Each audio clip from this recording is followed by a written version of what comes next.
ये कहानी एक छोटे से केकड़े की है जो आपको एक बहुत बड़ी सीख दे सकता है।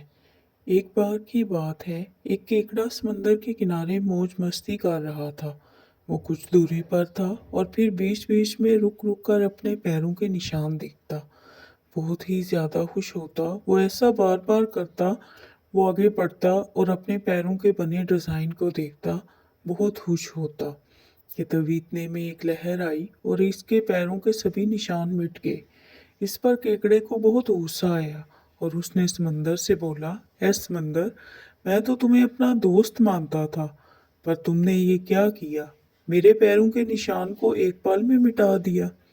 क्या तुम्हें मेरी खुशी देखी नहीं जाती? इस पर समंदर ने बोला, मैं तो तुम्हारी मदद कर रहा था और तुम बोलते हो कि मैं तुमसे जलता हूँ। फिर केकड़े ने बोला, वो कैसे? तब समंदर ने बोला, अपने पीछे मछुआरे को देखो।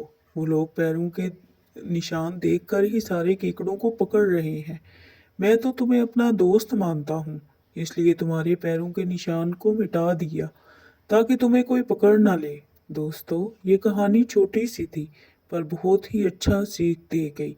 सच यही है कि हम सामने वाले की बातों को समझ नहीं पाते और इसे गलत मान बैठते हैं। वो कई बार गलत नहीं होता। इसीलिए कहा गया है कि हर सीख के दो पहलू होते हैं। वीडियो अच्छी लगे तो इस वीडियो को लाइक शेयर और चैनल को सब्सक्राइब कर दें।